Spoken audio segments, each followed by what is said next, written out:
Thanks to SIBMAS organization and be patient with my Spanish accent. How can choreography and physical theater pieces continue to perpetuate their work after rendering? How to preserve their aura? Oh, no, I can indicate you. Yeah. How can choreography and physical theater pieces continue to perpetuate the work after rendering? How to preserve their aura, their dynamics, their ephemeral and genuine nature, as Walter Benjamin said.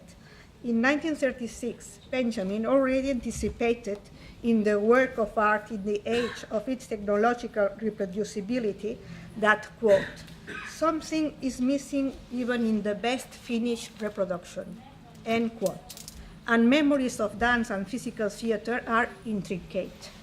On the other hand, under the current regime of technological reproducibility, images can survive through time. However, corporeal effects created by performance cannot.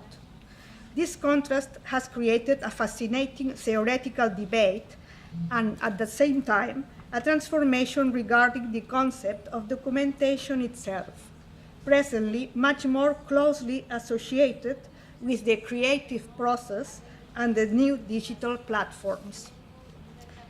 Ontologies. Recently, further methods of theorizing ephemerality shifted towards the idea of performance as disappearance. We especially note the contribution of Peggy Phelan with her famous book, Unmarked, The Politics of Performance, 1993. However, the existence of digital archives introduces the notion of ephemerality from other perspective, questioning the very limits of the performance act by way of the immediate access to various simultaneous sources of information about the show itself, about its creators, about the place where the stage action was carried out, the making of, interviews, images of the show with various casts, reenactments, and so on. Sarah Bai Cheng, in her paper Theater is Media, Some Principles for a Digital Historiography of Performance, 2012, posits that theater, dance, and performance history actually cannot be understood independently of digitized form of media that perform documentation. The idea that media acts as an intrinsic part of performance history calls attention to the relationship between the act of archiving material and the actual process of generating and creating that material. Because recent documentation and digital technologies have complicated traditional archiving procedures by altering the processes by which we locate the available documents, how we reconstruct the event, and the nature of the document themselves. In this sense, on materials and accumulated memories settled in different layers of overlapping records, Bai Cheng proposes, quote, performance for more than 150 years have responded to effects of recording, first in photography, then cinema, and now digital recording and circulation.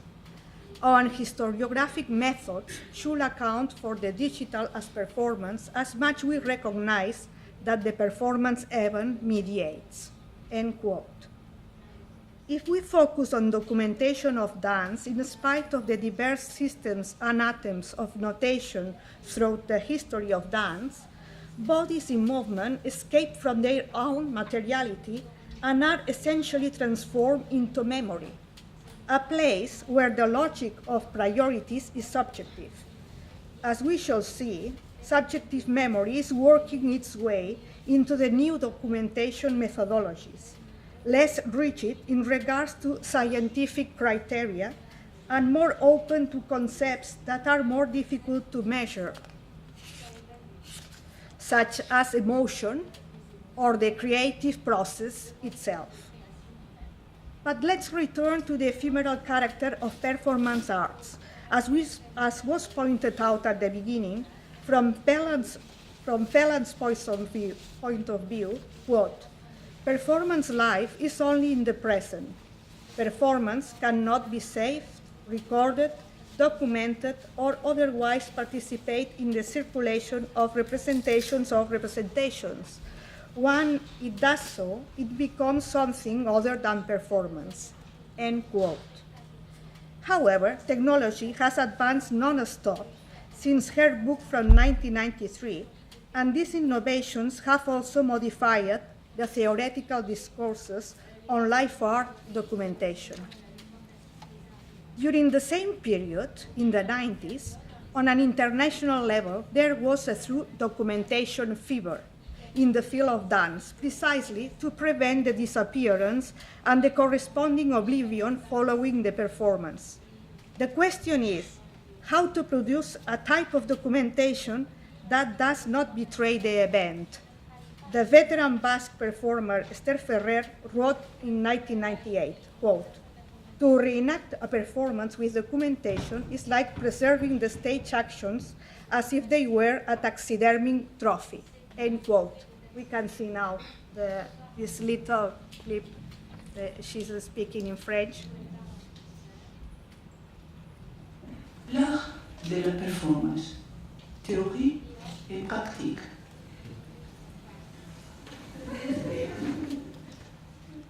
Absurde, drôle, déstabilisante, une performance d'Esther Ferrer, c'est tout cela et beaucoup plus. L'artiste espagnole est l'une des doyennes de la performance et pourtant, elle n'a rien d'une doyenne. Ce soir-là, parmi le public breton du musée de la danse à Rennes, on oublie qu'elle a 75 ans. La performance, c'est créer une situation. Pour créer une situation qu'on est en train de les vivre tous ensemble et que ça ne répétera jamais. Il y a des photos, il y a des vidéos, ça n'a aucune importance, ça n'a rien à voir avec la situation du moment. À moi, elle m'apporte d'abord une grande liberté et c'est un peu comme le belge espagnol, on peut tout mettre. Ça, c'est la performance. Le tout nouveau musée d'art contemporain de Rennes, le FRAC, consacre la première grande rétrospective à l'œuvre d'Esther Ferrer, qui a démarré ses actions, comme on les appelait à l'époque, en 67 sous Franco. Merci. In this regard, it seems pertinent for me to quote, in the opposing sense, the opinion of the Portuguese researcher Paula Caspao, who lives in Barcelona. She points out that documentation seen as a relic is not synonymous with dead material, as long as the relic continues to live on in the memory. Quote, "Our archives are full of corpses, and we should better acknowledge that what we have experienced once in a lifetime is not anymore and will never again be exactly the same way. That, in a way, is life, and performance performing life. Only, it is not that simple. Corpses or any other stiff bodies are seldom than dead," end quote. For her, documentation is as organic as creation. Processes of creation. Maybe we could point to a potentially new paradigm in dance and physical theater documentation similar to the artist's original process of creation. We consider that performance is a process and the public presentation is only the end result of several months of rehearsals, repetitions, and reinterpretations. Dance companies or physical theater companies may create hundreds of hours of video footage of rehearsals, and these records can be used in multiple contexts for both performance and researchers. However, archives are often focused only on the end result. In order to reconstruct the artistry of dance or physical theater production, records such as costumes, playbills, maquettes, viewing rehearsals, and talks with the creators are also extremely important. Documentation on the processes of creation portrays the archive as a presentation of art in the making. Digital archives. Digital archives relating to the performance arts should reflect their complexity and accommodate hybrid media as well as the networking possibilities. As mentioned before, digital recording and storing processes now influence our notion of dance and physical theater history. Archives are more dispersed and also democratic, accessible from anywhere, as opposed to a single archive location. digital media presents an innovative turn in archiving strategies that capture motion in process. Visual recordings provide an expanding medium through which performance and rehearsal can be preserved in such a way as to demonstrate multiple viewing perspectives and the presence of live bodies. The transition to digitization exposes an expansion to the idea of the archive and its relationship to the preservation of the performance art contemporary history. As such, the impulse to catalog information on the Internet not only reiterates the aim of rendering performance art history accessible to the public, but also reveals the utility of digital media in doing so. Now it is about digital media that stores text, image, and sound. We can consider that both documentation and performance in this context require careful attention, not only to the multiple parts of the performance as such, but also to the ways in which the performance documentation and reception are mediated through smartphones, websites, images, and social media changes, including emails, video streaming, and so on. All this takes part in the performance as well as its history. With regard to this overexposure to information, the nostalgic attitude of certain creators should come as no surprise, as will be pointed out towards the end of this paper, underlining the need to live, to defend the moment of the performance as a unique experience. On other occasions, different audiovisual sources can be added to a composition produced with pre-recorded images and sounds. Likewise, images captured live can be modified or computer graphics can be used.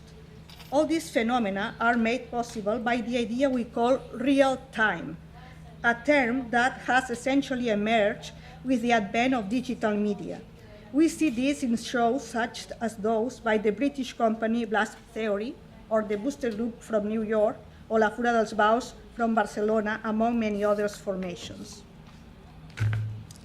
The archive of La Fura dels Baus. Very recently, the Documentation Center and Museum of Performing Arts of the Institut del Teatre de Barcelona has welcomed the entire historical archive of La Fura dels Baus. The archive of this company, founded in 1979, is of enormous interest to researchers, and it gathers the creation processes of all its shows since the outset. From its beginning in the street theater to physical theater performance, the opening ceremony of the 1992 Barcelona Olympic Games, to their current opera productions. This is an archive that will allow us to explore different methodologies and supports, from the initial storyboards drawn on paper to the most recent and sophisticated projects with 3D models and computer graphics. This wealth of languages is reflected in the documentation of their archive through combined sketches, previews, interviews, photographs, and videos of the production processes and rehearsals. On another level, this archive also shows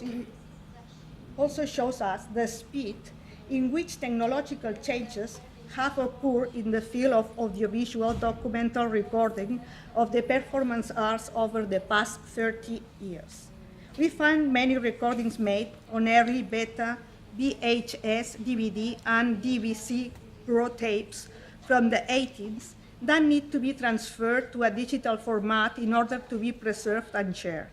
We have also found that the majority of the physical material belonged to the first decades of the company, and how in later years the digital support has immaterialized the documentation. It should be noted that the theater company has always had an interest in documentation. Here we would underscore their proposal of documenting their creation processes, even incorporating them into commercial products, such as the DVDs of their operatic performances, a genre that is sufficiently financed so as to publish high-quality recordings with additional documentary material. For example, in the case of the opera Le Grand Macabre by Giorgio Ligeti, staged in 2009 by Saleh Solé, the DVD produced by the German company Arthouse Music, released in 2012, also contains quality documental extras.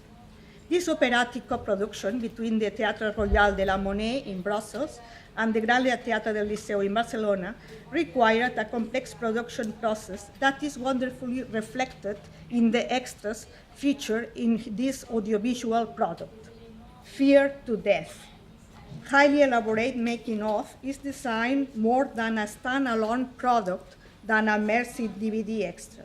This 34-minute long audiovisual material gathers together interviews, original material such as sketches and models, as well as images from rehearsals in La Monnaie. The result of this special feature is a valuable insight into the entire creation process of the opera that, in this case, revolves around an initial image of a grotesque and gigantic body, Claudia, that gets its inspiration from the hyperrealist sculptures by Rohan Moek. The action of the opera, based on the 1934 play by the Flemish playwright Michel de Gelderode, takes place inside the bodies of the giant doll, the colossal alter ego of the opera singer Claudia Schneider. Let's see one little. Yo creo que el vídeo nos ayuda, digamos, a crear un universo, ¿no? Que nos permita salir un poco también de la propia Claudia, ¿no? De generar un paisaje. So this is the shorter.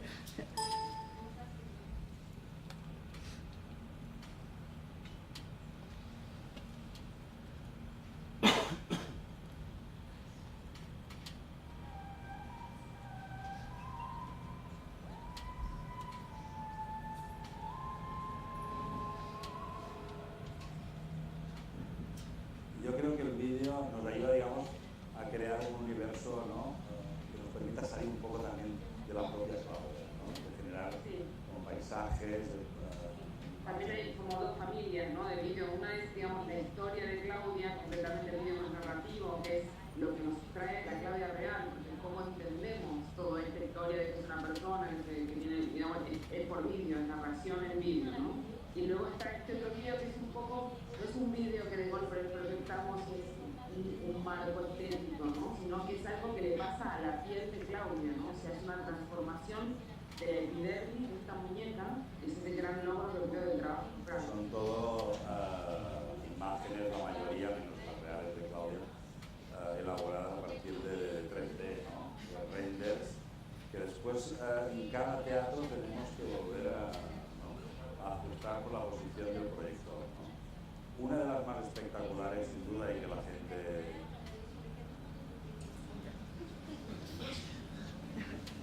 Sorry. Documentation as performance. For me, this is very interesting.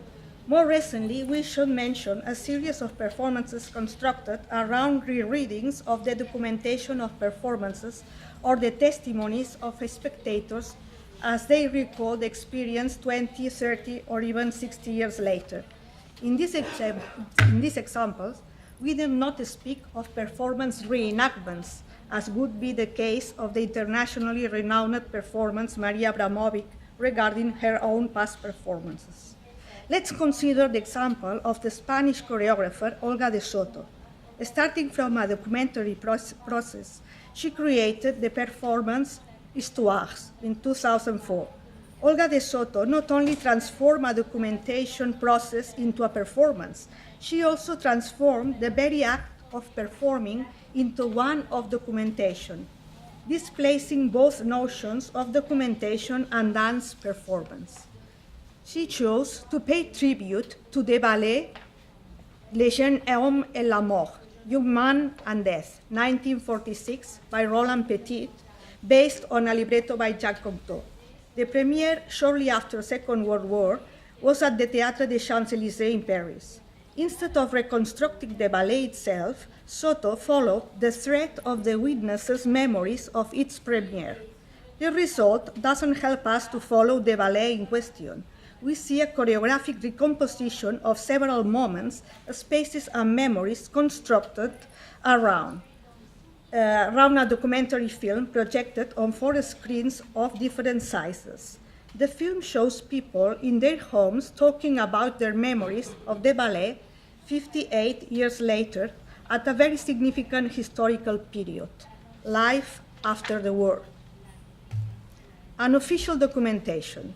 Returning to the subject of documentation fever, there are other disparate voices regarding unofficial documentation. Consider the case of the Uruguayan choreographer Ayara Hernandez-Holz, now Berlin-based. She is only concerned with the traces that remain in the memory of viewers. However, just like a family photo, these memories evoke much more than the image itself.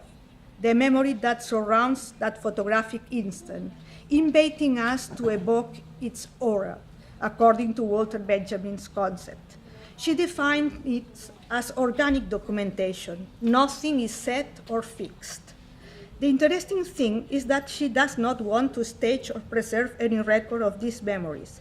In contrast to Olga de Soto's project, she wants the memory of the performance to dissolve with the passage of time in the minds of her spectators, in the same way the time consumes their bodies. Let's consider now the example of the renowned international artist Tino Sehgal, who has created a strong discourse on the non-documentation of his works. As in the case of Hernandez-Holz, his statement has also resulted in the dissemination of his work basically by word of mouth. Sehgal is a London-born conceptual artist who has made his name creating constructed situations. No material evidence of Sehgal's work officially exists.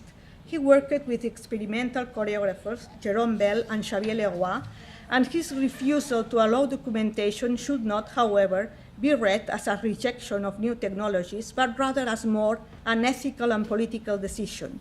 He wants to favor the transitory life exchange between audience and interpreters. Dance and economy interact in his work, suggesting an interrelation between today's economic models and the situation generated by live bodies. Non-documentation has become his label of resistance against the production of tangible objects. It goes against an economic system based on excess, but in spite of this discourse, we cannot deny that he forms part of the contemporary art market. And for example, Sehgal consented to give several interviews on the occasion of winning the Golden Lion at the 2013 Venice Biennale. Maybe because, in short, in our consumer society, non-documentation is equivalent to being forgotten. Thank you very much.